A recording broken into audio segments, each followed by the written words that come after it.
Very excited to be here, Pastor Bell and myself. And, today we want to just talk about first year in marriage. Okay. I'm a brand new married man. It's now been coming into 6 months, just hit 6 months. Right. And brand new father, 9-month-old son, 10-year-old daughter. So I'm also a stepfather as well as a biological father. And that's what I want to talk about. It's like, Okay. any words you have, wisdom you have for me, and I'll share. And it's just exciting because I'm in my brand new beginning, and I just want to hear the wisdom you have to offer and have a conversation. Okay. Well, I hope I can provide some Yeah, wisdom. yeah. Talk to me about some of the challenges. Well, the biggest thing is going from myself to not just my wife, but to 3+, right? So Right. son, daughter, and my wife.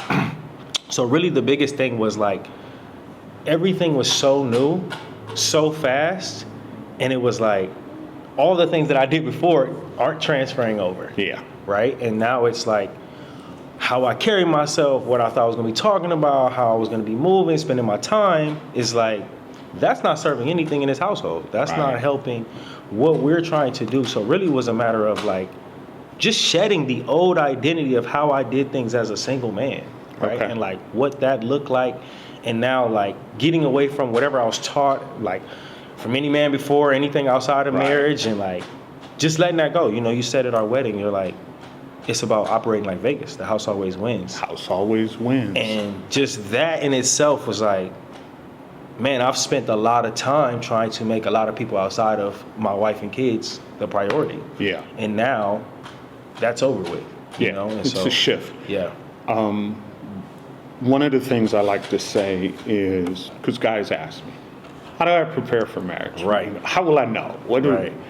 Well, the analogy I make is, here's what you could do. Let's say marriage is like a race car driver. Right.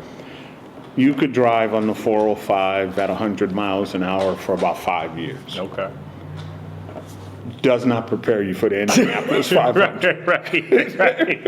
Yeah. All you did was just drive fast for a season. Yeah. That ain't racing. Right. Because you got somebody else there. Yeah.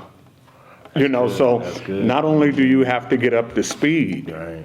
but you have to get up to speed with somebody next to you.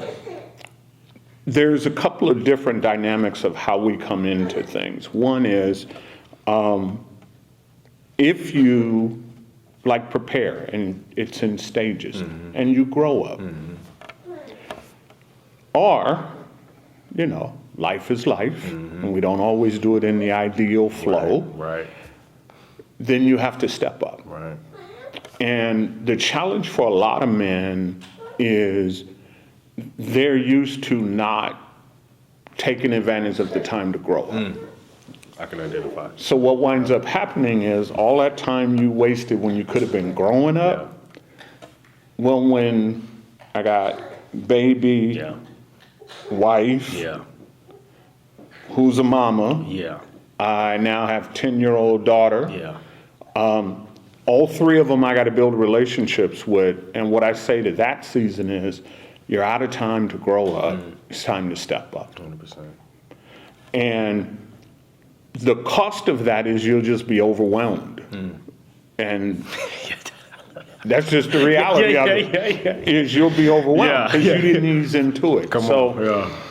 When I became a dad, the circumstances were I wound up taking my niece in as an infant. And I realized at the time, here's what was going on in my life. I had my mom who had died of cancer in February. My daughter was born in April. I was just restoring my relationship with my father, who then told me when I became a father that, we're done. You're on your own with this, homie. So Yeah, man. I remember bringing her home from the hospital, and again, single man. Right. I set her down on my futon in the middle of the floor in the bedroom. Right. Yeah, because futon. Right. Single man is Exactly, right? Head down, yeah. So I put her down on that bed, and I stepped back, and I had the little blanket over her, and I mean, she looked like a little tiny thing. Right. It's just sitting in the about middle of that thing, and I looked at it, and I was like, what have I gotten myself into? Yeah. So I went in 4 hours from being a single man to being a single dad. Right. And it was me and her, you know. Praise God for the help of the people of the church and, you know, the mothers of the church walking with a brother. But I realized in that moment, I wasn't prepared, but I just needed to show up. And the fascinating thing was I was keenly aware that this child didn't care nothing about my issues. Come on. You know, she didn't care nothing about my issues. Come on. What I had gone through, what I'm dealing with, what I'm struggling with. Right. She's like, food, Come on. attention, wants to be comfortable, and I will take the occasional nap at my leisure. Right. But I'm gonna need you to show up. Yeah, man. Yeah. And that's the real thing is, don't get hung up on the execution. Focus on being present, being there. The memory won't be how well you did it. No. Trust me on that. Memory won't be on how well you did it. Now, don't do stupid. Yeah. You know, I'm not giving you a license to do stupid. Yeah. Don't do stupid. Yeah. But all you have to do is show up and be present. Get out of the mind that you're going to fix everything. Get out of the mindset that there are shoulds to this. Every day is going to be different. Every day is going to have its unique challenges every day. And all you have to do is show up and stack days. And the more days you stack, the more comfortable you'll get in it. And really, you're going to need to avoid the sense of normal, avoid the sense of regret, avoid the sense of should. The real focus is, am I showing up for my wife?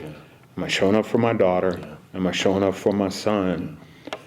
And the other part of that is, it means I'm not showing up in the way I used to for other people. There it is. Yeah. And Yeah. you know, they just gonna have to deal with that. Yeah. Because right now, your priority is your family. So that's gonna have an effect on family, extended family, community, friends.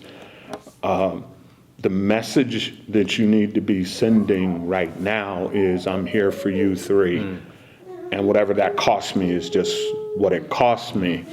And you need to recognize that circumstances aren't a matter of luck or condition, they're a matter of choice. And so every day it's about, I chose this.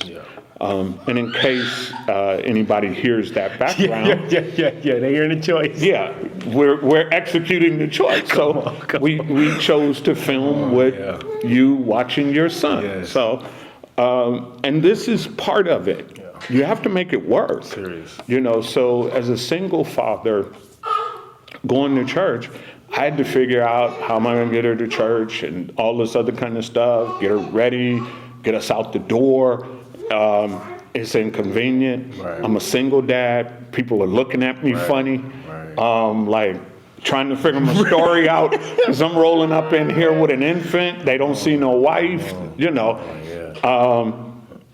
But you just have to lock in. That I'm about this child, not about what y'all see or what y'all have to deal with. So we did things in very unconventional ways, but my life changed from, hey, Donald, I'm going, do you want to do? The first question I had to answer is, what am I going to do with my baby? Period. That was, you know, so your life shifts, and sometimes it's not about grow up, it's about step up. And you just have to step up. And again, don't put pressure that, when I say step up, I'm not talking about performance. I'm just talking about showing up, being present, and, you know, rolling with it. Yeah. because perfection is not required. You know, if it were, none of us would Come be on, here. man, we all You know, try. God wouldn't give us children if perfection was one of the requirements, you know. Yeah. Because we could jack them up. Come But the most important thing is being present. Yeah. It really is. And it's just showing up, being present. So I don't know how much that, That's great. You know, like I'm thinking about what you said yesterday, which is consistency is better than trying to be a good parent. yeah, And that right there, you know, especially because I was raised with a stepfather, right, who I didn't know was my stepfather at the time. Right. I found out way later. But I think back to the love that he showed me, and I never knew, right? Yeah. I would have never known the difference. Yeah. No one ever would have let me know. And that's the mindset that I have now, being in Yeah. the same position. It's like, I didn't even have a clue that my stepfather was my stepfather. Yeah. I had no clue. That was my dad. And Yeah. still to this day, you know? Yeah. And so now I'm thinking the same thing, like all I can do is be consistent and be authentic. And, you know, there's one thing I discovered, you know, because a lot of people, you know, I've counseled a lot of people who can't have children, and I say, have you considered adopting? And it's fascinating that when I get the answer, no, we kind of want our own. Right. And the thing you can't tell them, because they can't know on this side, is that your heart won't know the difference. Come on. Once you have Amen. them in your life, Yeah, man. your heart doesn't know the difference. You're not like sitting there like, man, this would be much better if I had my own. Come on. Your heart just isn't going to know the difference. Yeah. And so again, as long as you're showing up and your heart is open and available to all of them, that's really the goal. Yeah. And stack days. Yeah. Stack days. Every day, every day, every day. And don't kick yourself about what you didn't do or your regrets or how, you know, I should have did this. I should have. Okay. Trust me, there'll be a crisis tomorrow where you can implement that. You don't need to, right? Yeah, just chill. You know, the next crisis coming is around. just right around the corner. Right. You'll get a chance to fix that or work through that, you know, so. That's good, man. That's good. Yeah, you know, like that's a huge part. And I'm thinking the other thing is just now with like the actual marriage, me and my wife, right? Like, because now I'm thinking like, all right, we're coming together. Right? Like we're now taking her background, my background, our thought process, and we're trying to communicate and come to a one understanding where our kids know we're first. Right. And y'all coming along on our ride, you know. And I think that's something that I want to just kind of have you talk about again, because again, I'm learning that understanding, but I think I've heard and I've seen how it's so easy to put the kids above the marriage. Yep. And me and my wife talk about that often, and we're like, ain't no way. Right? Yeah. Ain't no way. Like, Yeah. we're thankful for them, Right. but it's about us first. Yeah, you know? and part of that is how you choose to build and how you choose to define yourself. So if you define yourself by your connection, He put it. I don't know. if you define yourself by the connection that the two of you have, then the kids will define themselves by that connection. Yeah. As opposed to if you define yourselves by how they turn out. Yeah. Man, that You right know, there. Yeah. if you define them how you turn out, then you're chasing Yeah. and you're not building. So a big part of that is you've got to be able. See, like I said, I'm used to it. I love it. Yeah. Yeah, I went through that. You Right. know, at a point, I was teaching Bible study, and I just put the blanket down on the floor, Right. and you know, Yeah. stood there and taught, and I'd have to pick her up occasionally. Right. So, Yeah. so he ain't, Yeah, I love he it. ain't got no impact on me at all. I already know. So it really is about the two of you building out how you want. And I would say this.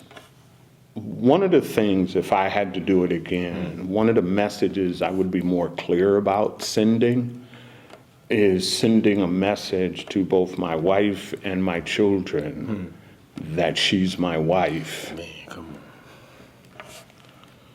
I get that she mothers you, but she's my wife, Oh, man. and that's gonna outlast your presence here. Period. Period. That's gonna, you're gonna come, Come on, man. and you're gonna go, Oh, yeah. and she's staying. Yeah. And so I would be more deliberate and intentional about sending the message that she is my wife. Yeah. For her benefit, because women tend to get overwhelmed with the mommy stuff. Quick. And I think it's important that a part of that role isn't just that we come along and like partner in the parenting, Right. but that we partner in the partnering. And making sure that time gets sanctified and carved out for us to be a couple. Yeah. And I'm not just talking about like, oh, for us to be a couple because I'm not getting mine, or I'm not. Right. No, she needs to be reminded that you're going to be in this house, you're going to be called mommy by two people. You don't need be called mommy by a third. Period. So I'm not looking to be mothered. I'm not looking to share mothering. I'm looking to make sure that you're reminded that you're still a woman, a desirable woman, a woman that I love, a woman that I want to spend time with. That sending that message, that, and sometimes, as the kids grow, you'll have to back them up off of her. Because they'll learn a little bit. Yeah, Learn a little bit. Yeah, you'll have to back them up off of her. Like, hey, one of the things I learned in the marriage that was key was I would sit and sometimes listen to, like them go back and forth, and she was like, no. You heard what your mom said. That's the end of the discussion. That part. That's exactly what I'm right there. And what'd your mom just say? Yeah. And so sometimes, you have to come in because they get caught up. Come on. Like, oh, I want to be a good mom. I want to be loving. I want to break your heart. Sometimes hearts get broken. And I don't mean that in an aggressive way, but just a boundary way. Exactly. Like, okay, this ends here. Exactly. Yeah, we're good. Exactly. Go to your room. Take a little time out. Mommy's gonna need a daddy break. Come on. So a big part of that is really remembering she's your wife. She's not just their mom. Right. And one of the other things that I've noticed with guys is, don't know how the dynamic works, but I know it's got to be some kind of cultural dynamic where it almost feels like there's an alliance with the mom and the kids and dad's over here. Okay. You got to make sure that the alliance is mom and dad and the kids are part of the alliance, but they are not necessarily shareholders. They might be stakeholders, or however that works. There are those of us who own the company and those of us who, derive their living from the company. So it's being able to establish those kinds of boundaries in your behavior and in your communication, in your affection, and your touch, and your communication, all that. So that's one of the big things. And then, they're sitting down and figuring out, what does winning for us look like? And deciding what costs we'll pay for that, spiritually, mentally, emotionally, and in every other kind of way. What is the cost? What are our priorities? And in different cultures, extended family have different influence, different connection. So like you said, when you bring multiple backgrounds together, you have to be able to jointly agree, these are the boundaries, this is where this ends, this is where, and then the other thing is, you'll have to build a relationship with your daughter that's unique to the two of you. the one thing I talk about when we not so fond of the term step, but it's a way of distinguishing and labeling. But a lot of times I've counseled people who come in as like step parents, and they're like, well, what do I do? Right. What's my role? Right. And there really isn't one. Not that we could say, oh, well, you're the dad. Yeah. Well, in your case, stepdad was the dad. Right. Other people's cases, stepdad is Right. the stepdad. Exactly. I have a dad. Exactly. You know. So each one is individual, and you'll have to work that out, define that, negotiate that with your daughter. Here's what I tell people. If God brought you in for this season of parenting, then you represent his grace in that child's life. Yeah. Now, here's how God handles grace. Scripture tells us his grace is sufficient. So for whatever you need, the grace covers it. But even though the grace is sufficient, it doesn't mean we take full advantage of it. So like God will have grace for something, but I'll feel like I'm not forgiven, and so I can't take advantage of that grace. But here's what God does. He says, here's all the grace you need, but you'll have to pick the amount of grace you use. That's the mindset you have to have with your daughter. Yeah. I am available for this at whatever level of parenting you need. Yeah. But you'll decide the level. Yeah. I'm not forcing my way in. I'm not mandating nothing. I'm not like, nah, I'm the dad now. You know, like, it's not like lions where, you know, the male lion comes in and I won. I'm killing all the cubs and we starting all over. It's not. No. It's not like that. And so you have to be really sensitive to what was God doing when not just that he brought me and my wife together, not just that we have a son, but what's my unique role in her life, and especially with her being a girl, and with her age being like at that really tender. I'm really starting to figure it out. Some of the concrete is hardening age.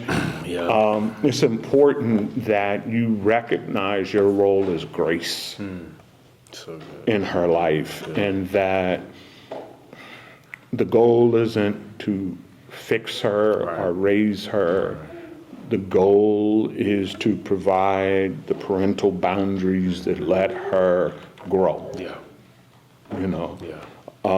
And so to whatever extent she's open to build that relationship, you need to see yourself as the grace that I have for you. It's unlimited like God's, but God never forces his grace on you. It's just available.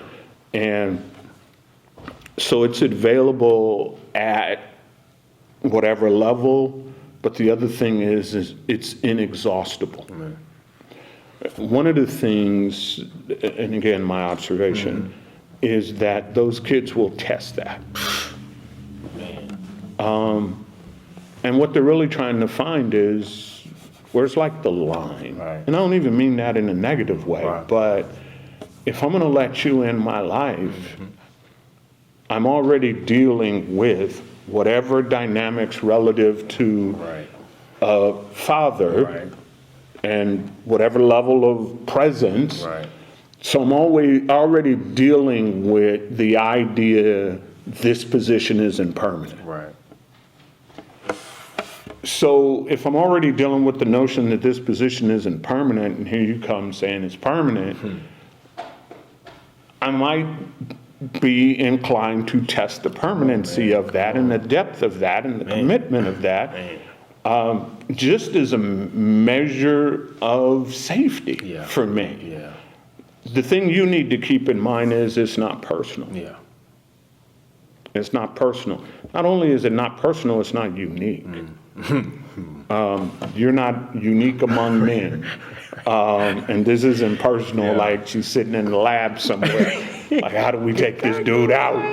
You know, if you get a race car and they tell you this is a race car, you're going to drive it fast to see. Come on. If you buy a luxury car and you know, you're going to try the buttons to see. All of it. Well, okay. It's fine. Well, here's your dad. Yeah. Okay. Let's see. Well, I'm pushing buttons and I'm driving fast. Come on. I want to see. Period.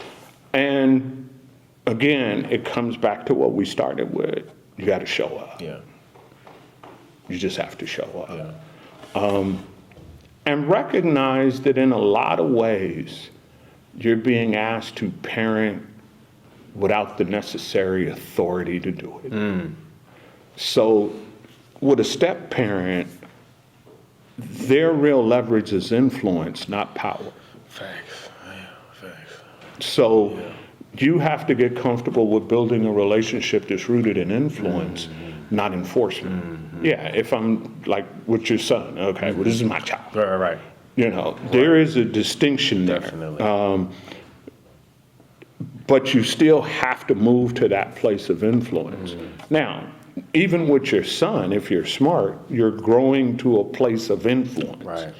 So you don't want to use, quote, enforcement so much in terms of boundaries and fighting over stuff. And I don't mean literally, but you know what I mean.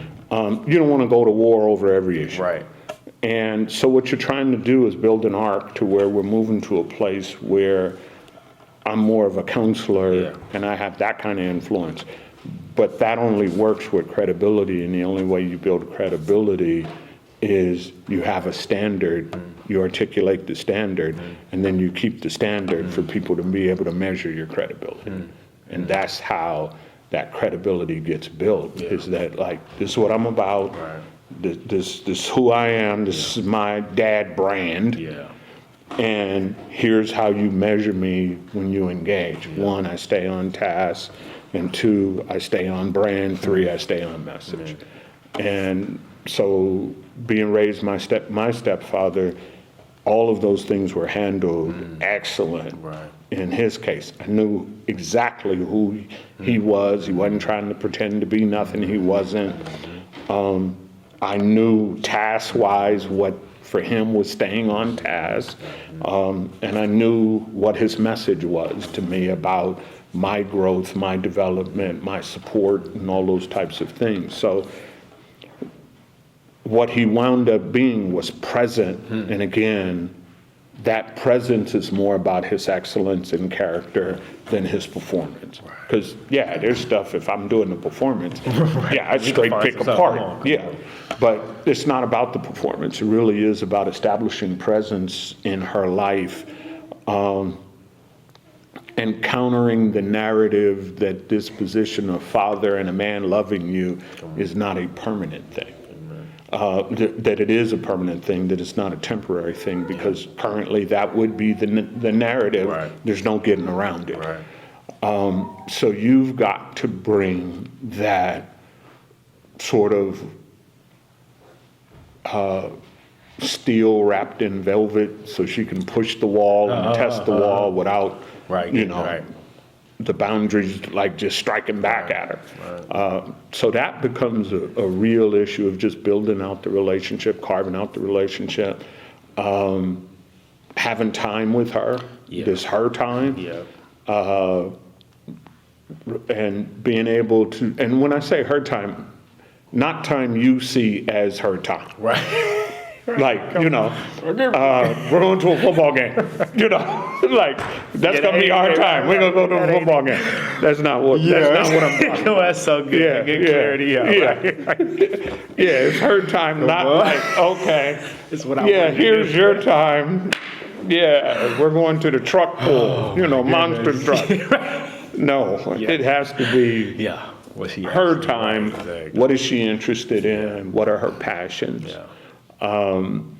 And really like finding out what her passions are and being really supportive in that. And again, showing up. So. Man, I'm trying to think. This has been so good, you know. And it's like I'm so thankful because we get to spend time every day. I pick her up every day. So Yeah. that process is already underway, and I'm hearing what you're saying, and it's like, okay, some confirmation. It's like, okay, some areas to get better for sure. Because at the end of the day, going to be 11, Yeah. less than 2 months, Yeah. right? So the big thing for her is going to be, you need to be a place where she's heard. Not so much talk to, but a place where she's heard and seen. Because at that age, heard and seen is the big issue. Yeah. That's what she worries about the most. Her most anxiety will be tied to heard and seen, and that's relative to, am I heard, am I seen? Oh my God, I'm heard and I'm seen. And it's the vacillation back between, oh, I'm not being heard, I'm not being seen, to, oh my God, I've been heard, I've been seen. Right. And you just being able to be a place where she can come and be herself, be heard, not have to contend with judgment or any of that kind of stuff. So, but yeah, having that extra time, and again, it's good to spend time, but you also have to understand there has to be time outside of logistics. I pick you up, I do this, yeah. That's not really our time, that's logistics. Literally. So, you know, coming to her and saying, how do we build out our relationship? How do you know, what do you want to get out of this? I mean, when you leave this house at some point, the next 8, 9 years, what do you want our relationship to be? And just asking her and really listening. What are the things that, like you say, hey, my dad, stepdad, however she wants to label it, what do you want to be able to say about our relationship? And then set out to build that up. Oh, okay, well, here's what I can do towards that. Or, hey, had you thought about this and this and this? And you negotiate with her what your relationship is going to be like. And again, getting comfortable with the notion, you're along for the ride. That part. You're not necessarily in the driver's seat. And I know, you know, that freaks a lot of us out as parents because, oh my God, what if she drives us off the cliff? Then she drives us off the cliff. But you're going to have to be present. And again, it's about influence. It's not about enforcement. And yeah, it's going to take extra gentleness, extra, you know, patience, all that kind of stuff. And again, patience doesn't have to equal permissiveness. Right. One of the things that I'll say about my stepfather that was just excellent, his ability to maintain affection and his masculinity was phenomenal to me in terms of he just didn't get rattled. Right. You know, like you weren't, nothing threatened his masculinity that pulled him out in this kind of negative, toxic way. It was always, so that's what you do. So that's what you decide. You know, it was kind of like, okay, I just need to know the score. That's real cool. You know, and he didn't entertain stories. Yeah. Like, That's good. It was about responsibility. Yeah. You know, so did you do it? Yeah. Okay. We kind of have worked out the principles about what that'll cost you, so we move right into the execution. Occasionally he'd lecture, but it would be in a almost like, let's roll the tape and let's see what you did kind of conversation. It wasn't like, yeah, you know, it was more like, oh, okay, so let's roll through that. At what point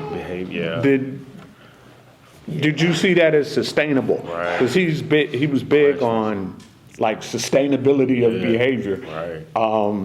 And the notion that had you thought through if you got caught, what this was going to cost you.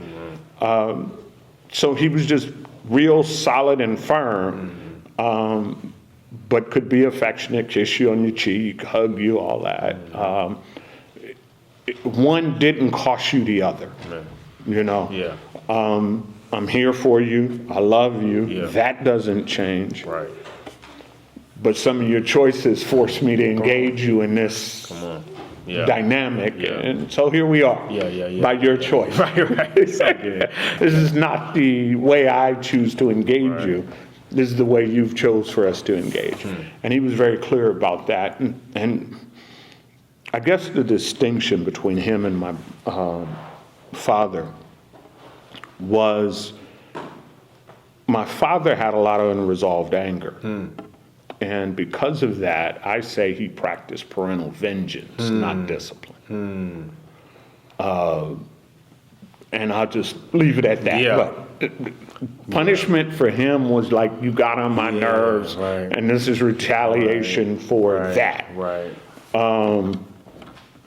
For my stepfather, it was always about moving you towards your best interest. So it really was discipline in the way that discipline guides and directs, and corrects and provides boundaries. Where my father, it was, you crossed the boundary, which means you've crossed me, which means I'm now crossed, which means here we are. So Big difference. you know. Yeah. So part of that for me was getting over the fear that this is what fathering looks like. So, you know, where with my dad, he don't want to entertain your stupidness. No. Very smart man, didn't suffer fools. Where with my stepfather, he was like, there are no dumb questions.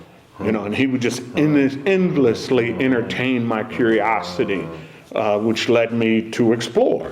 Where my father was, that was not the case. So I had to go from, this is my narrative, this is my story. And I say this because whatever history your daughter has, this is her narrative, this is her story. To get to you, she's going to have to see the transition, and there's going to be a season of that transition. You got to get comfortable with it. Now, you know, as I'm listening to you over and over again, I can just hear constant repetition of, the ego has to just go. Oh, yeah. Right? Like, it's like, and I think that was like the biggest thing that I feel like, you know, I faced, and I'm probably sure other men probably faced too as well. It's this ideal, the should, just all these things that we just swear is gonna be how it is, and it's like you can feel the resistance, you know. Like early on, I could feel it. I'm like, oh no, I gotta change my strategy, you know. Yeah, you got to regroup because you want to be responsive and not reactionary. Right. Response means you've taken in what they've done. Right. And so you're responding. Reaction means you witnessed an action, labeled it, and now you're coming back at them with the same action you perceive, which is hostility or, you know, intent. Response is more of a reflection and taking it in and saying, okay, where are we? What's going on? And in response, I see clarity. In reaction, I seek to get you up off. That's the reaction. I react. So that feeds into escalation. So that just can't be part of it. And again, one of the reasons why guys struggle to step up is because it requires that you kill the ego. Come on. Which is usually the reason why you didn't grow up. Come on.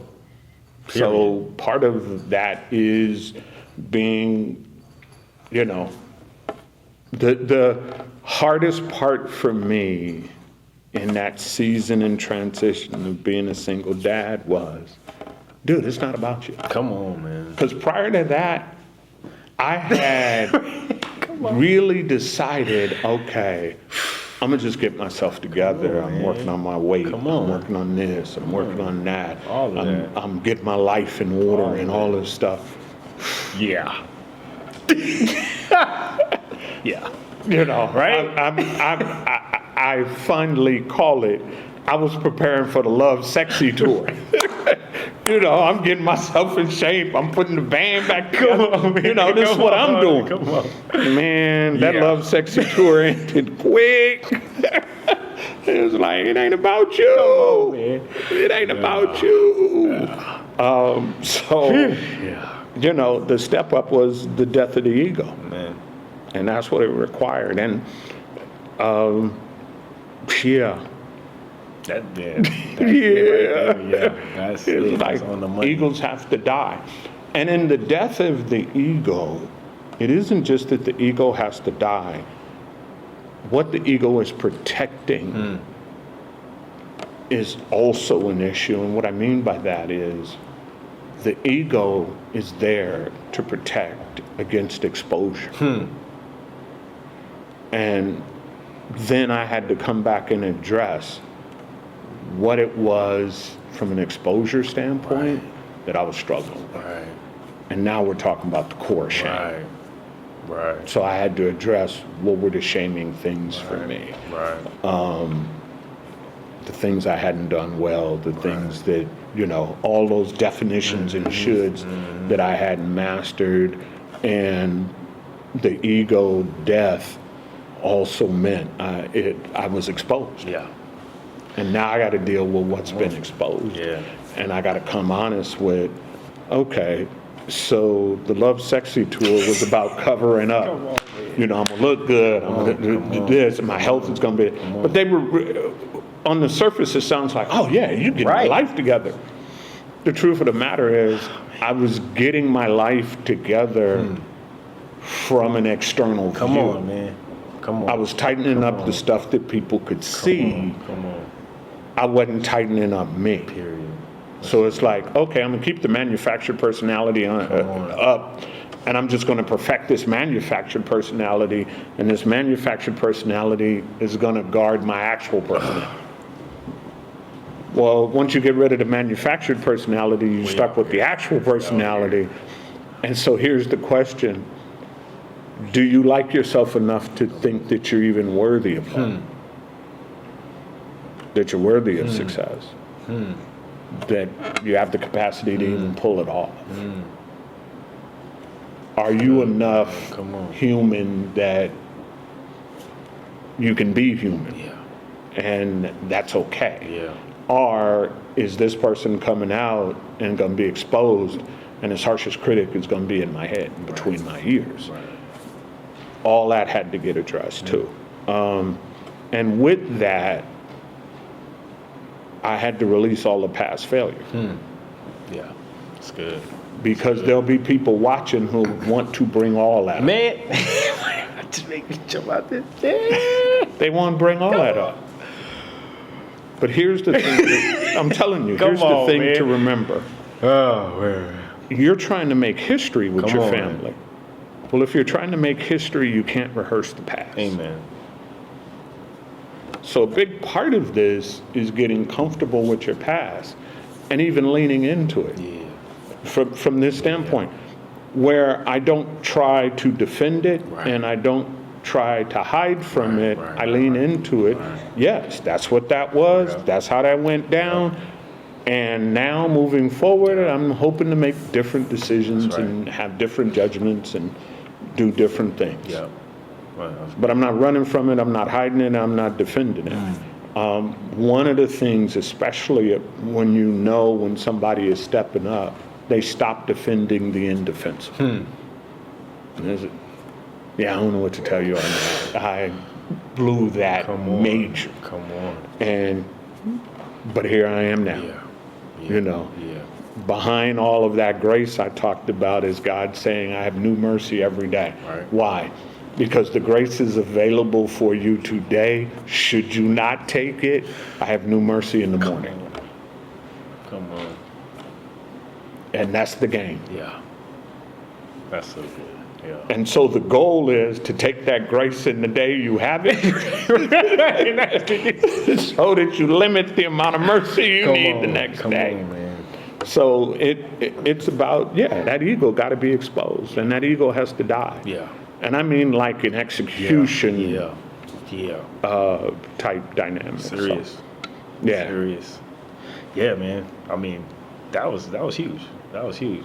You covered everything that I needed to talk about for sure. Well, cool. Yeah. For sure. Well, I enjoyed this time together. Man, me too, brother. Appreciate you, my Yes, brother. sir. Appreciate you too.